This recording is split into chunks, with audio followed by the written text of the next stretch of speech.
Doctor Ayesha Siddiqa, Urdu lecturer, intermediate, first year, subject Urdu, model paper. السلام علیکم ورحمۃ اللہ وبرکاتہ۔ میرے عزیز طلباء و طالبات، سیکشن نمبر 4 میں سرسری مطالعہ یعنی نان ڈیٹیل سے 10 سطروں پر مشتمل سوالات و جوابات ہیں، جن میں صرف سوالات 2 حل کرنا ہے۔ اس کے نشانات 8 ہیں۔ سوال نمبر 1، گاندھی جی کے زمانۂ طالب علمی کے واقعات بیان کیجیے۔ اس کا جواب ہے، گاندھی جی پوربندر کے ایک اسکول میں پڑھتے تھے۔ طالب علمی کے زمانے سے ہی بالکل خاموش اور شرمیلے تھے۔ وقت پر اسکول جاتے اور چھٹی ہوتے ہی گھر بھاگ جاتے تھے۔ وہ جھوٹ نہیں بولتے تھے۔ ہائی اسکول میں ایک دفعہ یعنی ایک مرتبہ انگریزی کے امتحان میں 5 الفاظ میں سے ایک لفظ کیٹل انہیں یاد نہیں تھا۔ استاد گائلت نے انہیں نقل کرنے کا اشارہ کیا، لیکن انہوں نے نقل نہیں کی۔ استاد ڈانٹے تو انہیں صدمہ ہوا تھا اور بہت روتے تھے۔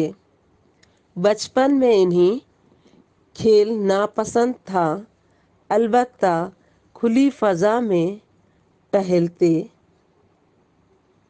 رہتے تھے۔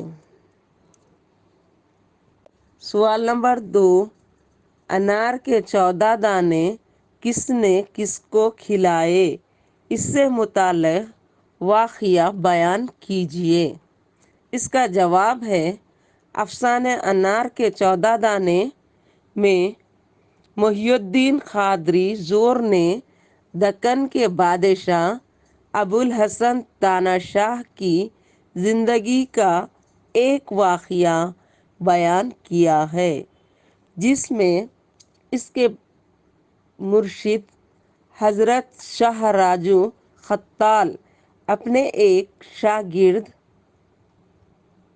چندہ شاہ کے ہاتھ انار کھلانے کے لیے بھیجتا ہے۔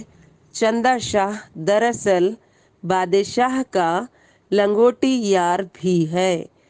محل میں جشن کے دوران پھٹے پرانے کپڑے پہنے داخل ہوتا ہے، اپنی جھولی سے ایک انار نکالتا ہے اور کہتا ہے کہ پیر و مرشد نے حکم دیا ہے کہ تم جہاں بھی ملو تمہیں یہ انار مکمل کھلاؤں۔ بادشاہ پہلے انار کے 5 دانے کھاتا ہے، کیوں کہ انار کھٹا ہوتا ہے، اس لیے وہ صرف 14 دانے کھاتا ہے۔ سوال نمبر 3، افسانہ انار کے 14 دانے کا خلاصہ لکھیے۔ اس کا جواب ہے، افسانے انار کے 14 دانے میں محی الدین قادری زور نے دکن کے بادشاہ ابوالحسن تاناشاہ کی زندگی کا ایک واقعہ بیان کیا ہے۔ بادشاہ نے موسیٰ ندی کے کنارے 4 محل کی تعمیر مکمل ہونے کے بعد اس محل میں منتقل ہونے سے قبل جشن کا اہتمام کرتا ہے۔ محل کے درمیان ایک حوض بھی تھا۔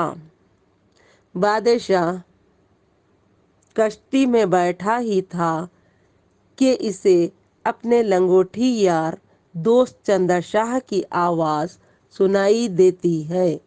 بادشاہ کے مرشد حضرت شاہ راجو خطال ایک انار چندر شاہ کے ہاتھ بھیجتے ہیں اور حکم دیتے ہیں کہ پورا انار اسے کھلا دے۔ چندر شاہ مرشد کی بات بتاتا ہے بادشاہ کو اور بادشاہ کو انار پیش کرتا ہے۔ بادشاہ پہلے انار کے 5 دانے کھاتا ہے کیونکہ انار کھٹا ہوتا ہے، اس لیے وہ صرف 14 دانے کھاتا ہے۔ مرشد کو جب اس بات کا پتہ چلتا ہے تو وہ کہتے ہیں کہ اس کی قسمت میں 14 سال ہی کی بادشاہت تھی۔ سوال نمبر 4، مصطبیٰ حسین نے افتتاحی ڈاکٹر کا احوال کس طرح قلم بند کیا ہے؟ اس کا جواب ہے، مصطبیٰ حسین افتتاحی ڈاکٹر کا احوال کچھ اس طرح بیان کرتے ہیں کہ ان کی ملاقات بدقسمتی سے ایک ایسے ڈاکٹر سے ہوئی جو ڈاکٹر کم اور مریض زیادہ نظر آتے تھے۔ ڈاکٹر کے دواخانے میں ایک تختی لگی ہوئی تھی جس پر لکھا تھا کہ یہاں مریضوں کو وزٹنگ فیس نہیں لی جاتی ہے۔ اسے پڑھ کر مصطبیٰ حسین خوش ہو گئے۔ اندر جانے کے بعد انہوں نے ڈاکٹر کی حالت دیکھی جو خود بخار، کھانسی، متلی، اعضائے شکنی میں مبتلا تھا۔ ڈاکٹر کی حالت دیکھ کر وہ واپس جانے لگے تو ڈاکٹر نے روک دیا اور کہنے لگا کہ مجھے بھی کسی اچھے ڈاکٹر کے پاس لے چلیے۔ سوال نمبر 5، دواخانے میں اپنی باری کے انتظار میں مریض کو کن حالات سے دوچار ہونا پڑتا ہے؟ اس کا جواب ہے، مصطبیٰ حسین نے دواخانے میں اپنی باری کے انتظار میں مریض کو کئی حالات سے دوچار ہونے کا ذکر کیا ہے۔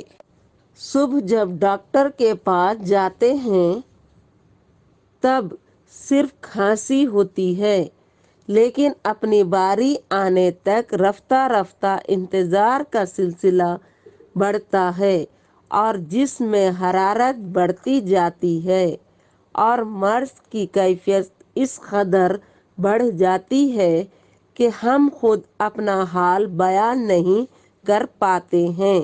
ڈاکٹر جب نبض دیکھتے ہیں تو غصہ ہو جاتے ہیں کہ احتیاط کیوں نہیں ہوتی، تب یہ کہنا پڑتا ہے کہ اپنی باری کا انتظار کرتے کرتے یہ حالت ہو گئی ہے۔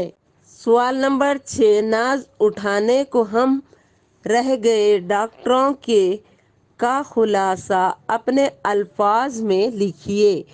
اس کا جواب ہے، مصطبیٰ حسین نے اپنے مضمون میں مزاحیہ انداز میں سماج میں موجودہ مختلف قسم کے ڈاکٹروں کے ناز نخروں اور علاج کے طریقوں کو بیان کیا ہے۔